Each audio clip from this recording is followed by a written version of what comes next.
In this presentation, I'm going to talk about what is digital marketing and all the aspects that go into it, the different techniques, some of the background of digital marketing, and related things that are IT based but still kind of related to digital marketing. So first, let's go over some concepts of marketing in general.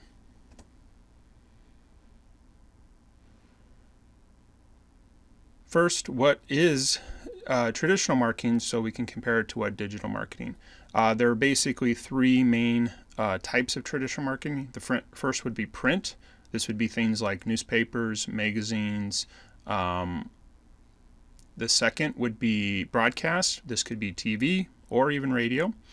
And then the final, third one is direct mail. This is basically the junk mail that shows up in your mailbox every single day.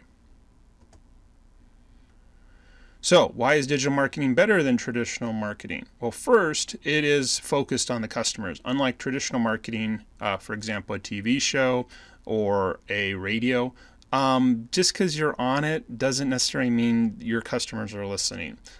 Yes, on a TV show, you might be able to get certain demographic information, especially if it's a cable show. Magazines, you can maybe tell based on the topic of that whether or not your customers are doing that, but you really aren't focused on your customers. You're just sort of hoping. But what digital marketing really provides is that you can target things. For example, in specific paid advertising methods, you can actually look exactly to your customer information that there. With search, again, people are looking for what you're looking for, so these are all targeted. Interactive. Digital marketing such as social media actually allows you to communicate directly with your customers. Same with like a website where they can actually ask you a question. And finally, cost effective, where if you were doing a TV or a radio spot, you'd have to buy that, schedule it out in advance, things like that, create all your media. But with digital marketing, you can actually tweak that as you go. You can increase your ad spend, you could develop some more content and things like that. So ultimately, digital marketing is better because you have a lot more control over what's going on. Another concept of marketing that is different is the difference between inbound versus outbound. What do I mean by that? Well, outbound is more of interruptions. A TV ad. Of course, we're watching our TV show and an ad comes up. You're being interrupted. Radio ads, print ads, cold calling, get those phone calls. I guess robocalling is a form of cold calling. Social media ads, email blasts. You also, of course, have direct mail that shows up in your mailbox, and billboards. But the key concept of interruption marketing is that you're doing something else and then an ad or a marketing effort interrupts you.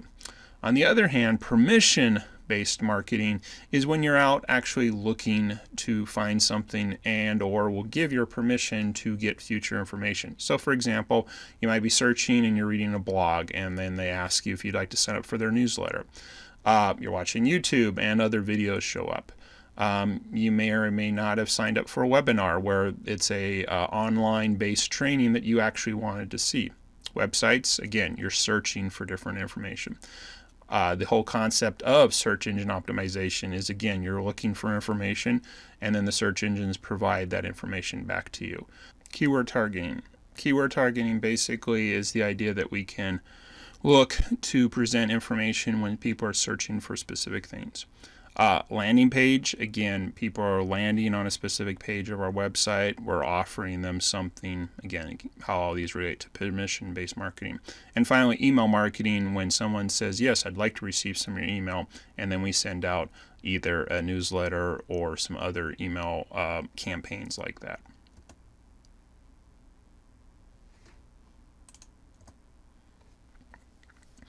One of the important things about marketing is that we really do need to set goals before we embark on our marketing campaigns. Goals are important. Using the principle of SMART, where you have a specific goal, you make sure that that goal is measurable, obviously make sure the goal is achievable, that it's relevant to what you're doing, and actually has a time thing. So it goes back again to being able to be measurable. The key here again is setting goals before you actually start implementing things.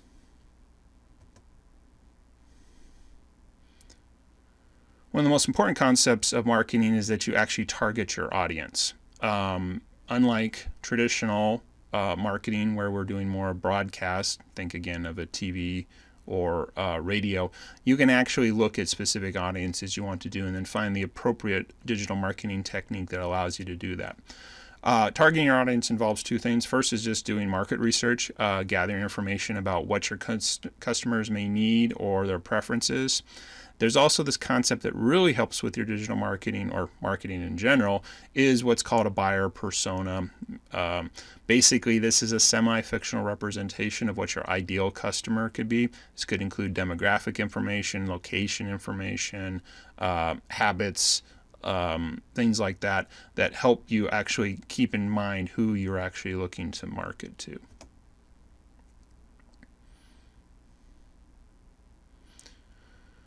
There are a number of stages on the marketing path. The first is just raising awareness, using marketing to raise awareness for what you're trying to accomplish. Unfortunately, awareness only takes it so far. You would like to convert that awareness into actually getting leads. Leads are people or potential customers that might be interested but aren't ready to buy yet, but through different techniques such as nurturing, you can actually move them further along within the stages. You've probably heard of the word qualified leads. Again, moving it through a leads process. But ultimately, marketing does want to end up at sales. This could be in the form, again, of selling your product or selling your services. But again, marketing's goal is to get sales. So where does marketing fit within the business cycle? Marketing is a start, as we talked about in the stages previously. Then we move into leads. Hopefully leads convert into sales. Sales move into your operations, where you may, again, fulfill the product, perform the service. After that has been done, there is a customer service side. Hopefully the customer is satisfied. If not, you need to try to work to fix that. As we're seeing more and more, the idea of reputation is coming up in this business cycle. These could be in the form of reviews, word of mouth, and things like that. But interestingly, reputation is one thing that is related to marketing. So what's really the point here is that marketing is one aspect of your business cycle, but they all are interrelated.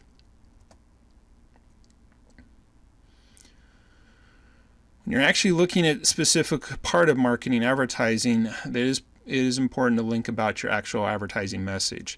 You need to reach your potential customers through a problem they are having. Again, what is their need? What is their pain point? What are their frustrations? The next thing is to provide them a solution to those needs, problems, and frustrations. This again could hopefully is fulfilled with your product or your service. And then finally offer them your product or service. But the key point here in this method is, again, if you start with the offer but haven't actually described their problem, you're probably going to miss communicating to them through your advertising. So let's move into one aspect of digital marketing, which is your website. Your website is your primary presence on the internet. Again, we've had websites around for decades now, but it is really the foundation of how we think and use the internet. Thus, your website is that presence on the internet where you can explain your business and provide the information to your potential customers. It also can act as a virtual salesperson. It's available 24/7. The internet never goes down. So you can provide a lot of information. Hopefully, depending on your service or product, you can actually have forms that could be filled out and receive more information. Or if you can do an e-commerce solution, you can actually sell directly on your website. So there's many different ways to get a website up. There are website builders. You may have heard of companies like Wix, Squarespace, or GoDaddy. These allow you to drag and drop and move objects around in order to build your website. You may have heard the term content management system, or CMS. One of the most popular ones is WordPress. This is much more of a not necessarily do it yourself, but you can have much more control over what you're doing. You would host the website yourself. Basically, either yourself or a web developer could pretty much determine the look, the feel, the functions, the features, and things like that. If, on the other hand, you're specifically looking at e-commerce and realizing you got to take payments and inventory or shipping, there are other solutions dedicated to that. One, for example, is Shopify. It takes care of a lot of those things for you. But finally, just need to point out that a website is not a Facebook page. Yes, you can have a presence on the internet with a Facebook page, but it doesn't give you all the flexibility, and ultimately it's on Facebook's platform and you don't have as much control. So what are the benefits of having a website? Again, as mentioned earlier, the virtual salesperson concept. If you can come up with a way to sell or at least gain information to get a quote or an estimate, your website can handle that. You have complete control over your website. Again, you might go easy with a website builder to get something up, but ultimately that's just a choice of a builder. You control the website, it's yours. Finally, or secondly, or third, excuse me, makes you look professional. A website is something people expect nowadays. They look at your name, they look at your business name, and they wonder who you are. And finally, you can actually get some web statistics. With tracking and different things like that, you can actually learn a lot of information about the people that are coming to your website. The next digital marketing technique is what is called business listings. Business listings are places where you would actually put your information on the internet in the form of your business name, your address, and your phone number, and other related information. What this is very important is search engines are actually trying to get this information and immediately expose it to their results. So not having these listings really puts you at a disadvantage. If you have a physical location, business listings help because of the address on different mapping websites like Google Maps or Bing Maps to actually show where your business is located and again provide different information. This greatly is impacted by the fact that everybody has a smartphone now. Probably the biggest business listing example you need to worry about is what's called Google My Business. This is Google's solution to provide business listings. If you search on their search engine, you'll see it, or if you search on the map, you'll see it. Why is it the biggest? It's only because Google is used the most of all the different search engine technologies. But there are other ones to look at. Bing Places, Bing, the search engine for Microsoft, also does the same kind of thing. Not as much search traffic as Google, but again, people do use Bing. Another one is actually Yelp. It allows you to either create or claim a profile on Yelp. Even though Yelp is thought of mostly as a review website, again, it is another form of your business profile, and people could go to Yelp first looking for your industry and thus find your business profile. If, on the other hand, you're in specific type of things, say as home services like plumbers or electricians, a website like Angie's List will also allow you a chance to create a business profile. And again, these are just a sample of some of the major ones. There are many, many other ones that are available. So what is the benefit of focusing on creating business listings? Well, first, it's just easy information. These listings are available. You just need to claim them or create them. You put in your business description, maybe founding date, hours, obviously address, phone number, maybe an email contact, your website. Again, this just makes for there. Secondly, if you're searching for an industry, these business listing sites actually show your competition too. So if you're not there and your competition is, and a potential customer is going to one of these websites, well, you're not found. On different things, they actually provide social proof in the form of sometimes reviews, but also, again, if you don't have a business listing, what's wrong? And finally, because most of these services are free to their customers, there is options actually for advertising. So you can pay for better placement, or your competition might be doing it instead.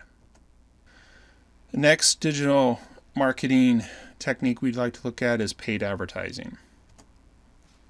So what is paid advertising? Basically, paid advertising is any advertising on the internet. Sometimes this is actually referred to as PPC, or pay per click. This relates to the actual pricing model where you actually don't pay until they click. There are many different types. One of the first ones was what are called banner ads. Again, the things that are the long, narrow strips at the top of websites.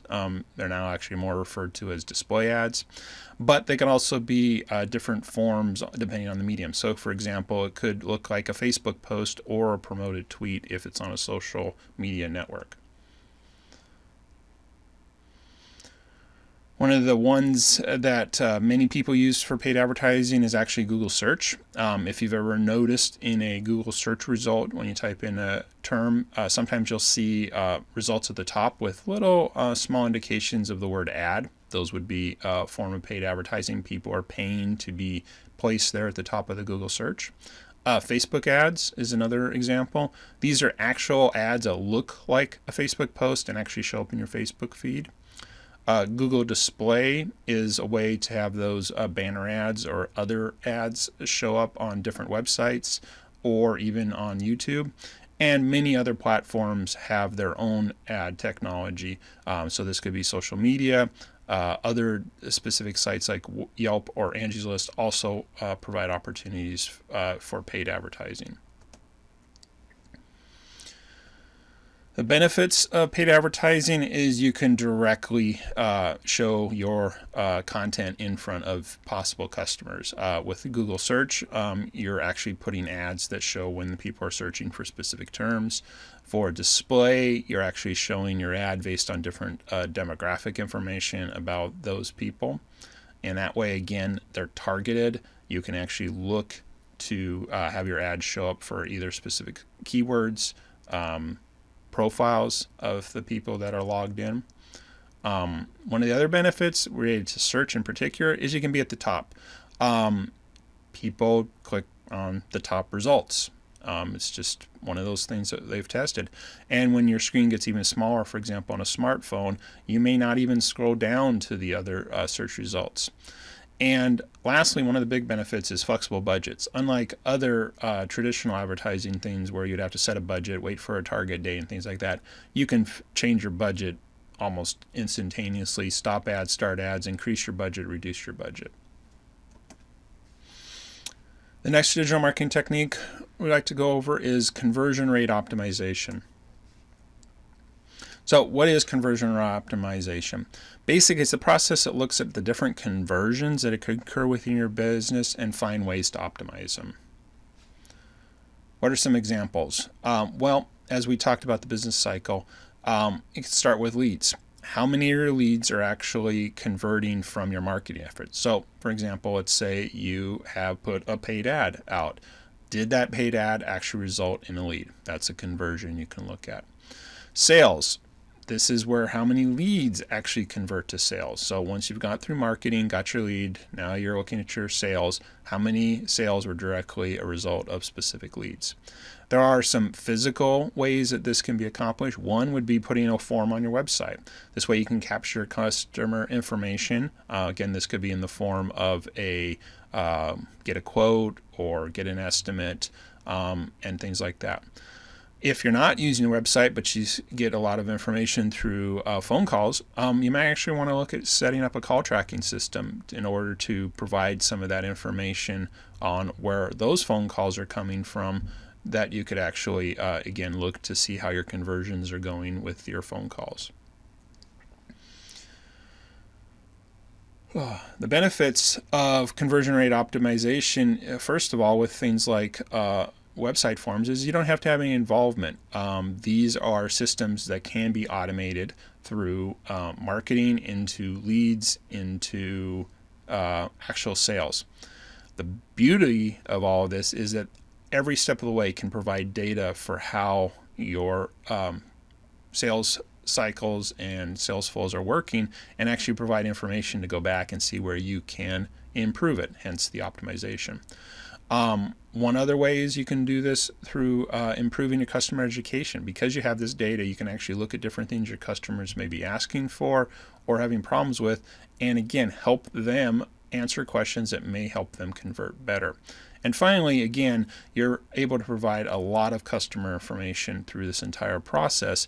If, again, you say start with a lead, capture a little bit of information, get an entire sale where you have to capture all the information to provide the service or sell the product, and then through the business cycle actually work on customer service and reputation in order to go through the whole cycle. The next digital marketing method we'll look at is email marketing. Email marketing is communicating with your potential or current customers using email. Unlike just sending a simple email like we've all done, the real key to email marketing is automation. Especially if you can use email instead of phone calls, which would drastically reduce the amount of time it would take a physical person to call people. This automation could be in the form of multi-step campaigns, and this campaigns can actually be altered based upon actions taken by the user within the email. So, some examples of email marketing that might work in your business. One, simple newsletter. It's a way to have regular communication with your clients. You can give them information, maybe try an upsell, but the key is you're keeping that communication going. If you have a service or a product sale type of business, email is great for sending out invoices, sending out receipts, and asking in survey questions. One key about email marketing is, again, getting an opt-in. If somebody is willing to give you their email address in exchange for something, you can send them out a different informational source, or you could ask them for additional information. One of the final examples is a concept called nurturing. This is where you actually send out a series of emails to move a lead through the sales process. Now the word nurturing probably makes sense. Each along the way, you can explain more information about your product or your service. If they interact with the email, again, back to the automation, that can actually cause a different branch within your email campaign. The benefits of email marketing is it allows you to stay in contact. Instead of finishing the sale and just letting them go, you can actually keep that going. Now, one, that could be for upsells, but it also could be because your product requires an ongoing type of thing. Email, for all intents and purposes, is extremely inexpensive. The services do cost money to help send the email, but the email itself is practically free. The other big benefit is you don't have to do a phone call. This works really great for confirmations or follow-ups, things like that. And finally, the entire email marketing can be automated so that there is very little need for your staff to actually be involved with it. The next digital marketing concept is reputation management.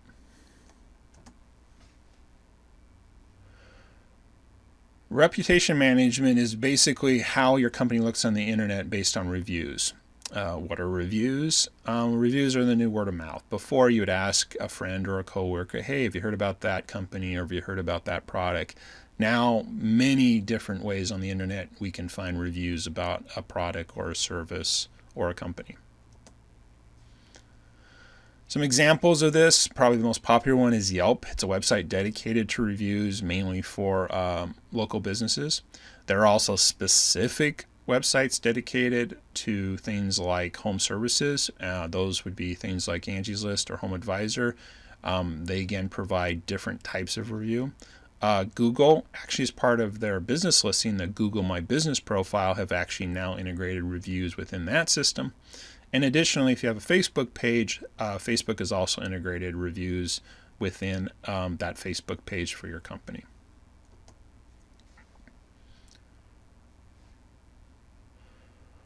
What are some of the benefits? Actually, reviews are great for interacting and engaging. Reviews do seem like they are one-sided, where the customer leaves you a review, potentially negative, but actually most of the systems have a way that you can respond back. Think of this as a way to address the things that are in that review, if it's negative, or if it's positive, just saying thanks for the great review. Because reviews do sometimes bring up customer service issues, there are an important part of customer service to really be doing your reviews. Trust factor actually comes into more play to people reading reviews about your company. They're looking to see, because they probably don't have a relationship with you, should I trust this company to buy their product or do their service? And finally, there's again another opportunity just to provide company information on these different review sites. So again, you can have your location, your phone number, contact information, hours, and some business descriptions. The next digital marketing technique we're going to look at is social media.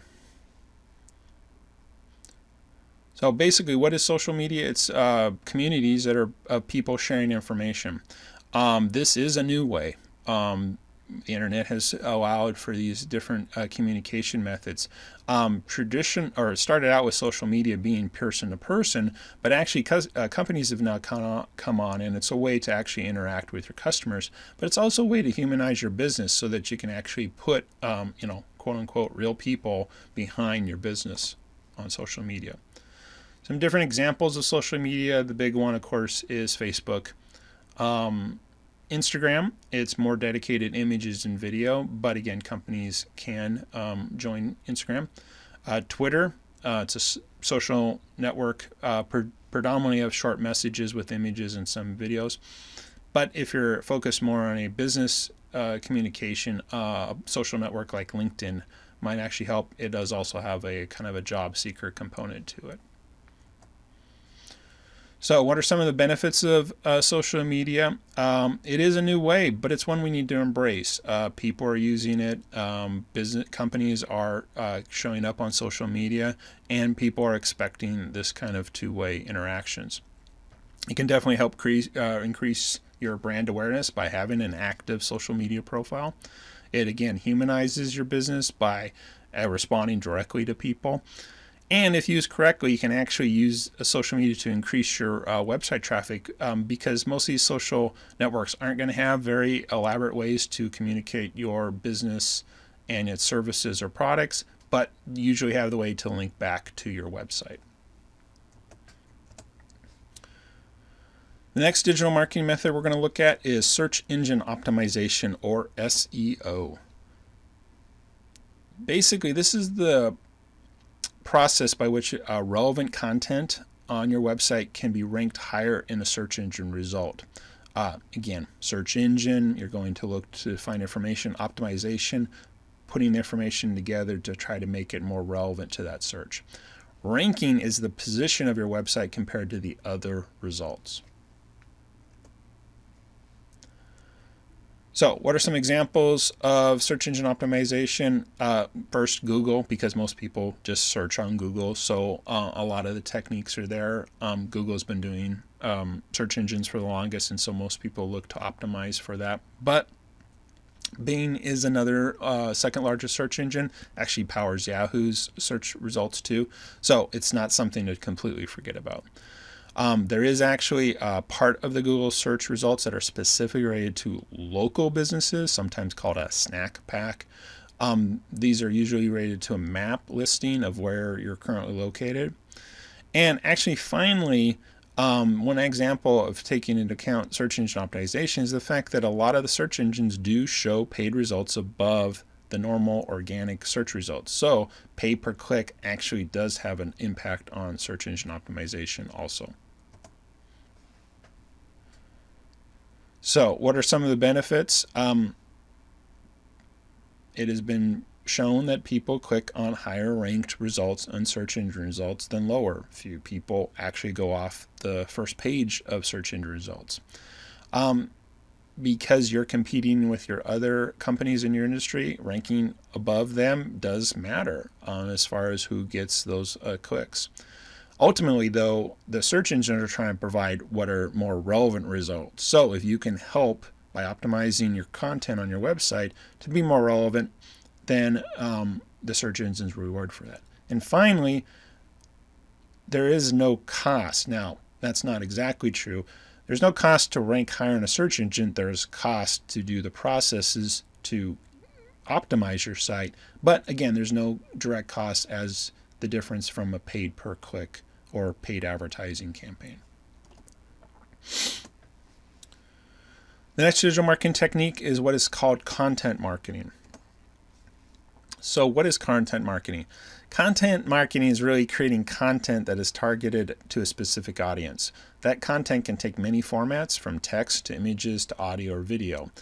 Again, it's kind of an industry term for what we just consider things we interact with. We read text, we look at images, we listen to audio, we watch a video. What are some examples of this? Well, first, text, words, things that we see in a website or maybe in a tweets or on a blog. Images come in many different forms, from graphics that are produced, photography that's taken, or interactive images, GIFs, things you've seen like that. Audio, one of the best ways to interact with audio is through things called podcasts.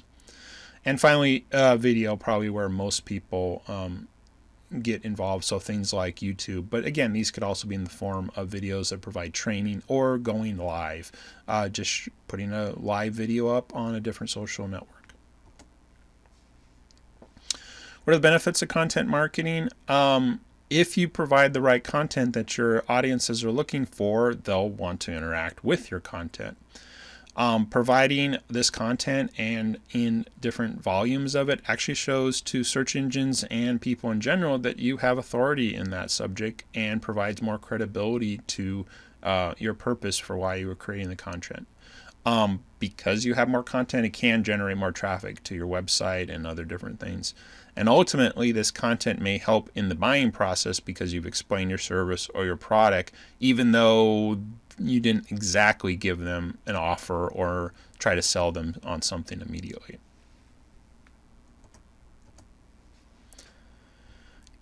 The next thing we'll look at for digital marketing techniques is analytics.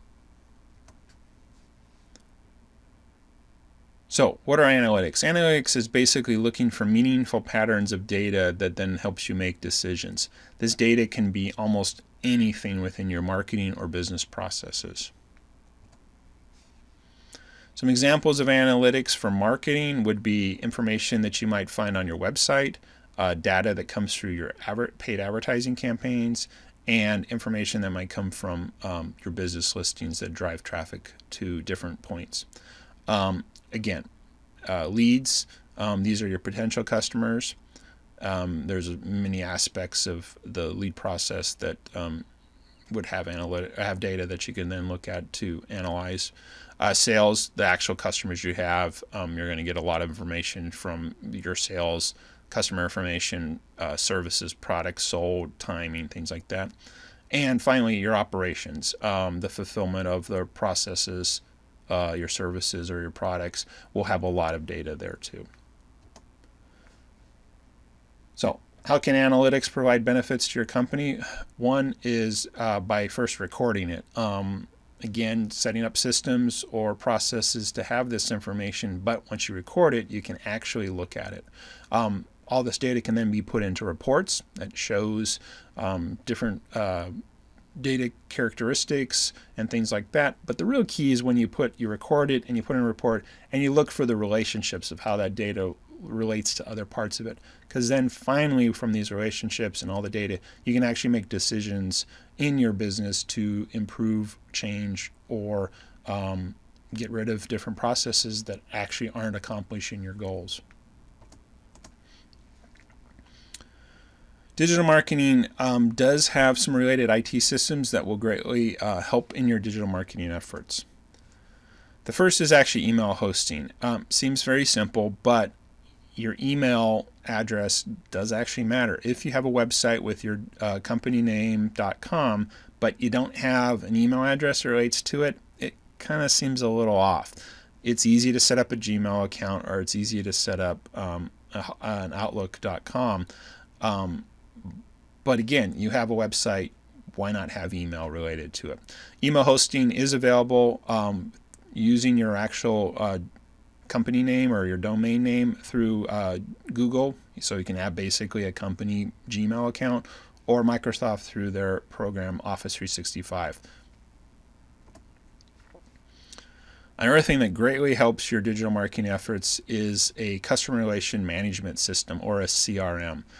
What basically a CRM allows you to do is store contact information about potentially leads that come through your marketing efforts. The CRM can actually help with qualifying those leads to where they then move into your sales process. And then a CRM can help throughout that entire sales process to capture all the information about the process as you move to hopefully an actual sale.